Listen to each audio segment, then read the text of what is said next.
Hi, it's Alistair at Electric Scotland. This is an introduction to my newsletter. Let's see. The date is June 15th, 2018. I will say I had some fun this week. I had the fire brigade round. I put on to fry up some bacon for a bacon sandwich. And while I was making my coffee, I smelt smoke, turned around, and the bacon's burning in the frying pan, smoke coming out like anything. I went, oh no, the fire alarm's going to go off, and sure enough it did. And it's always a struggle to turn it back off and everything, and usually the ADT is very good because they'll phone to see if I'm okay. But this time for some reason they didn't phone. The next thing I know, the fire brigade has turned up at the door. So that wasn't good, because normally they phone to make sure that if you're okay, they don't need to call them out. So that was a call out that they didn't need to have. So that wasn't good. So I talked to ADT about it, and they're going to have a look at why it happened. Anyway, it seems like I've got one of my elements. I've got an electric cooker, so one of the elements.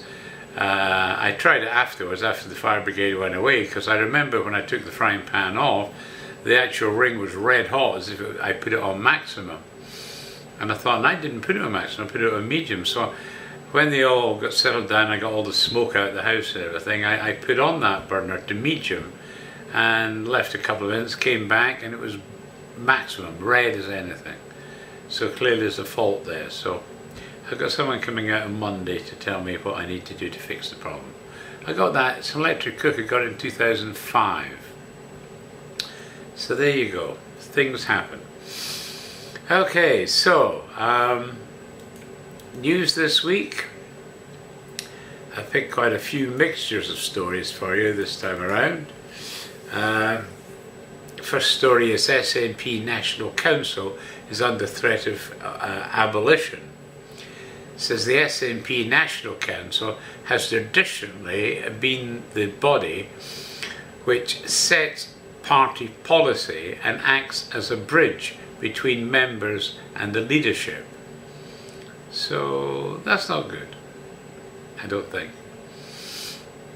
Next story is Nicola Sturgeon's big gamble on childcare.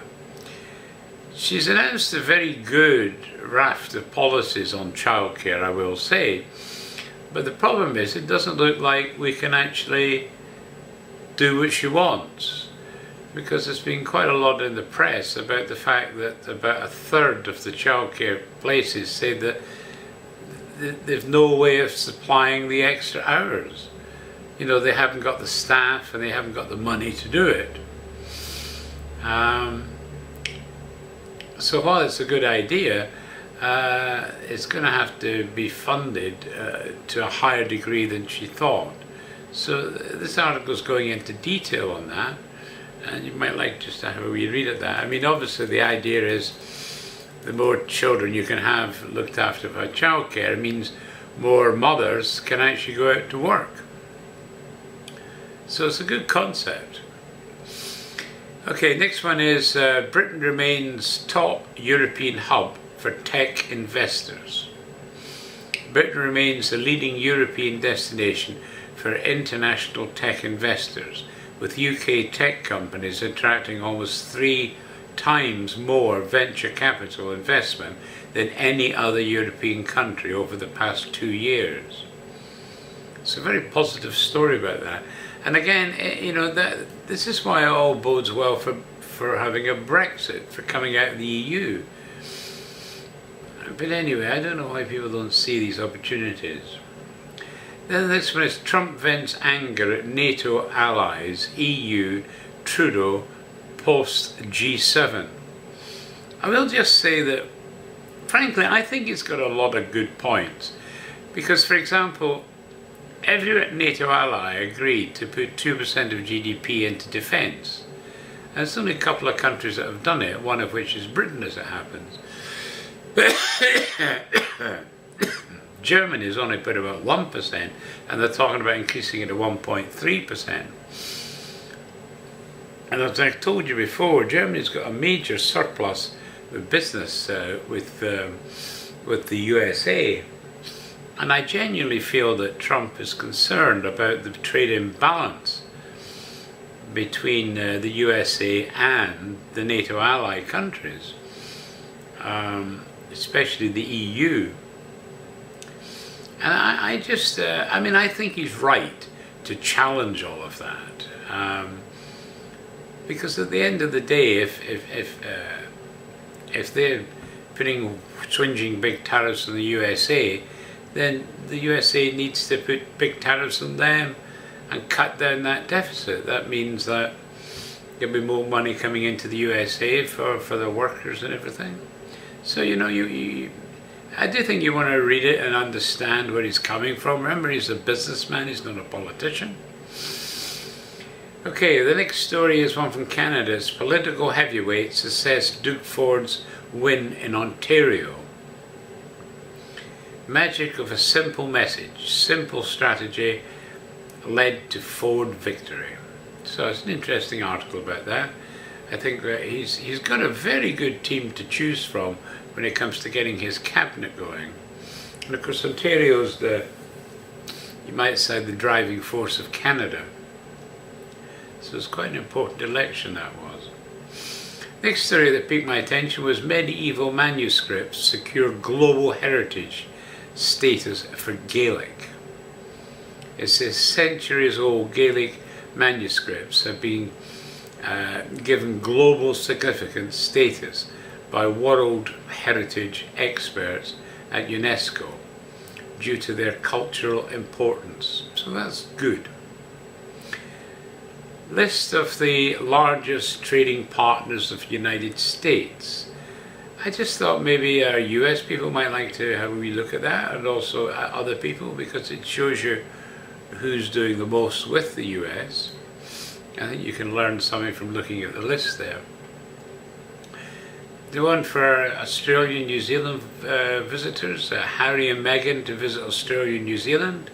It says the Duke and Duchess of Sussex will make an official visit to Australia, Fiji, Tonga and New Zealand in the autumn. So I hope you're looking forward to seeing them. I remember the Will and Kate, they had a great visit to Canada, if you remember rightly. So I hope they have an equally good one to Australia and New Zealand. Okay, the next story was UK can lead the world in life sciences and the bioeconomy. The guy that's writing says, I've seen firsthand the global potential of UK innovation and enterprise.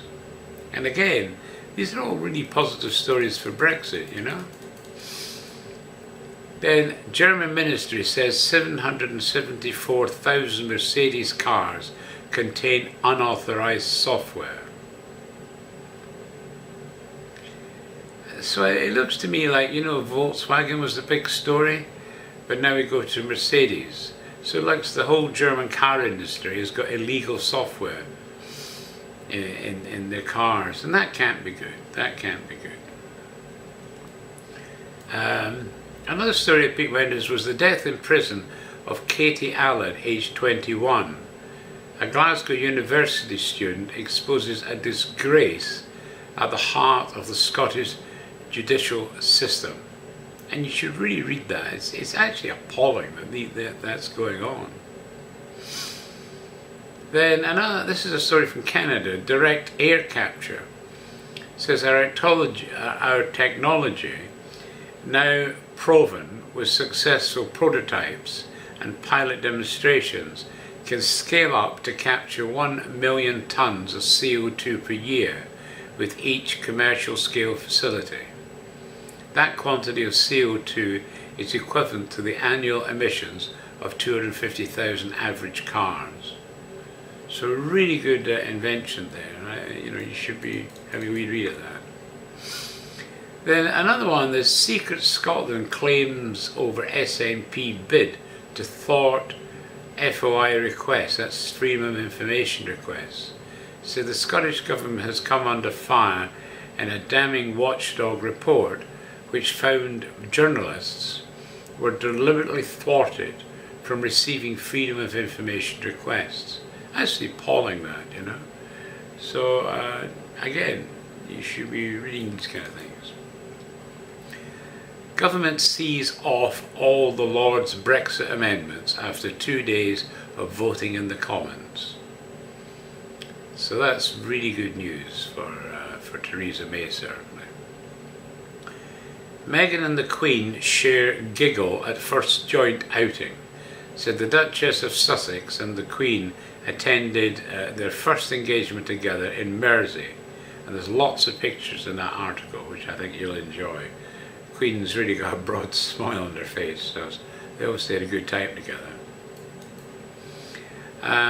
This was think tank draws up some reading for Nicola Sturgeon. But equally well, in the article, I think in the comments section, they've actually listed the books. I think it's 7 books that they've highlighted you should read. And you might want to get hold of them as well and have a read yourself. So that's why partly I put that up.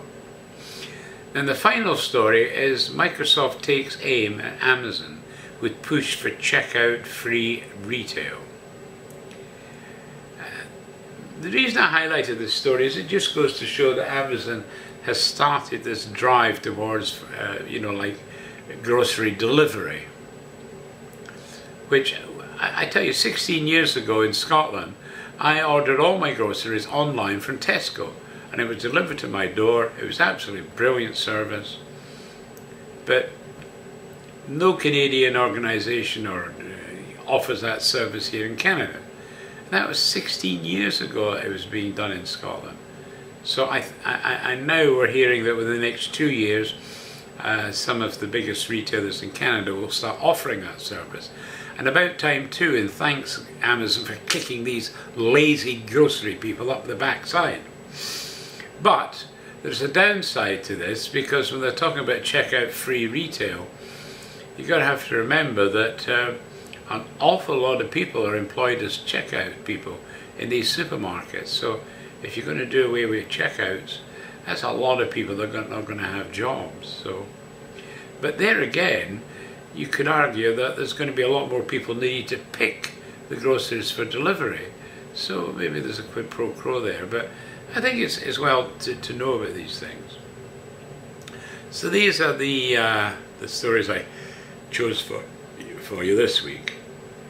Under Electric Canadian, I've continued with the transaction of the Canadian Society of Civil Engineers. I've got the 1942 volume up for you. I've also got volume 2 of the Canada and its Provinces up, which I started last week. Then I've got bulletins from the Ontario Agricultural College and Department of Agriculture. These are a whole pile of notes. There's numbers 181 to 208. So lots of small articles in there, but some of them are quite fascinating and interesting. And I think it's worth your perusal of that one. Then non-metallic minerals. I've always said that I would try to get enough history of the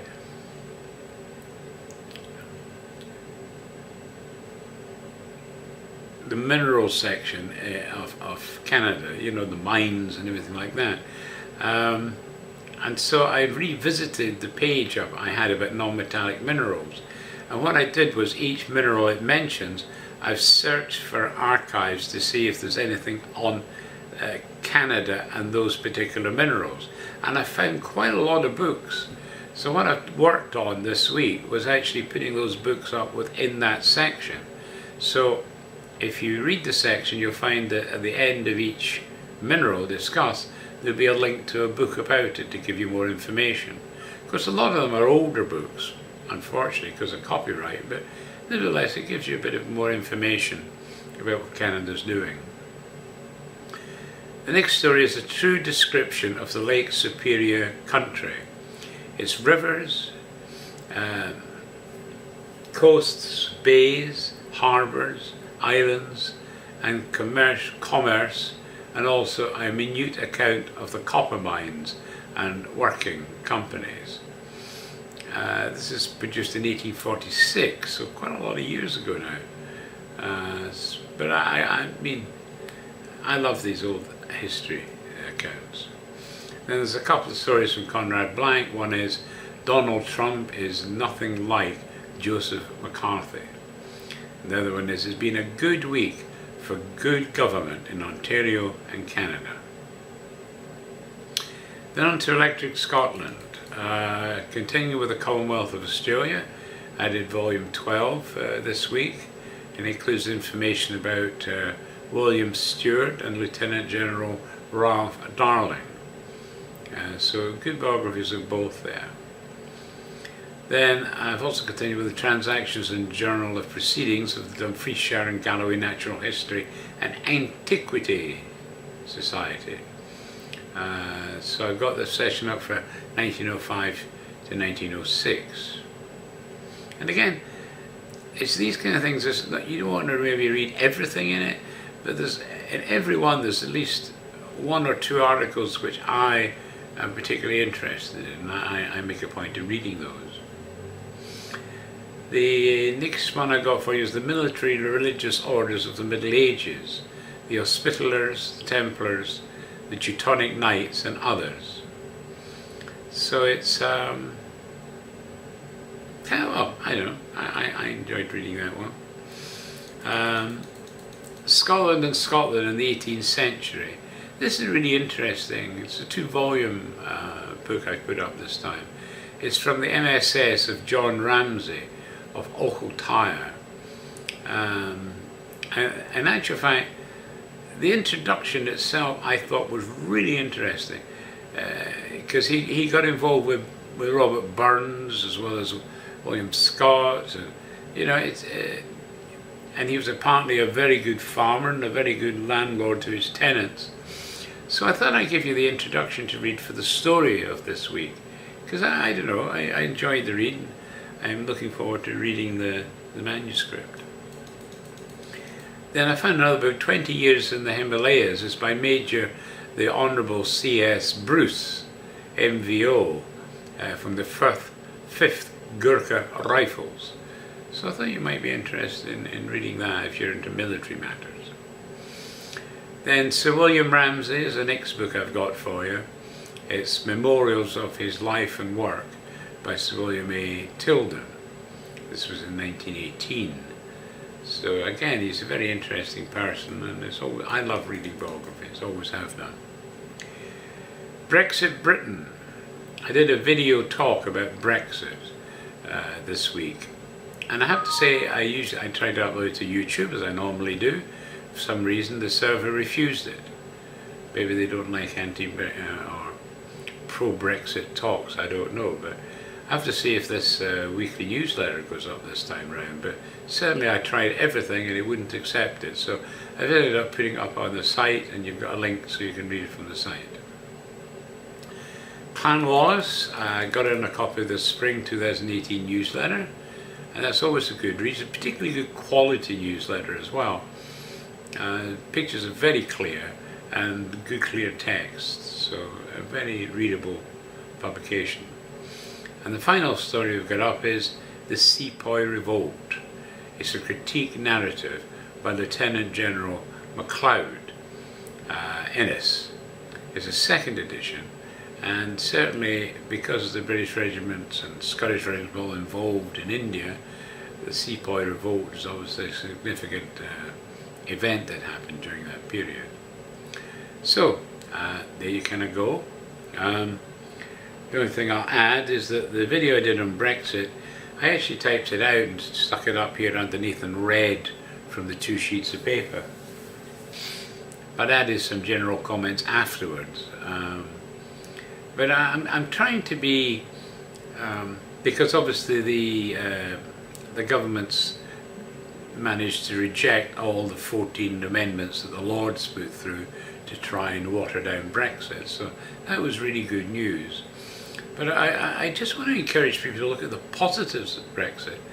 And so what I've done in the video is read you a couple of articles and given you a couple of other wee bits and pieces that I've read in the papers, which I think is amazing. I mean, one thing I didn't include in the video was that the drone market is apparently reckoned to be worth about 40 billion, and apparently Britain's a leader in that area and could do even better. So there's so many markets where we're leaders already and set fair to do even better in the future. That's why I can't understand why people aren't talking us up and why they're always poo-pooing Brexit. I think it's a wonderful opportunity for us. I genuinely do. And so I will continue to bring you positive stories. And there's 27 countries who expressed an interest in free trade deals. And that's worth something like these countries are worth $67 trillion, which is a large amount of money in GDP terms. I think it's, I can't quite remember the figures, but I think these countries are worth something like 67%, I don't think it's 67 trillion, it was 67% of worldwide GDP. So these are big countries, but small ones come in as well. Okay, so anyway, that's it for this week. I hope you enjoy the story, because I say it was a really interesting character. And I say I haven't managed to read the whole 2 volumes yet, but I intend to get to these over the weekend myself. So, okay, so that's it. So if this gets up on YouTube, I'll put a link underneath it to the actual newsletter, of course. If I don't get it up on YouTube, I'll just have to post it up on the site. So we'll see how that goes. Okay, thanks for listening. Hope you enjoy the stories I've selected for you this time around. And look forward to seeing any comments. Thanks. Bye.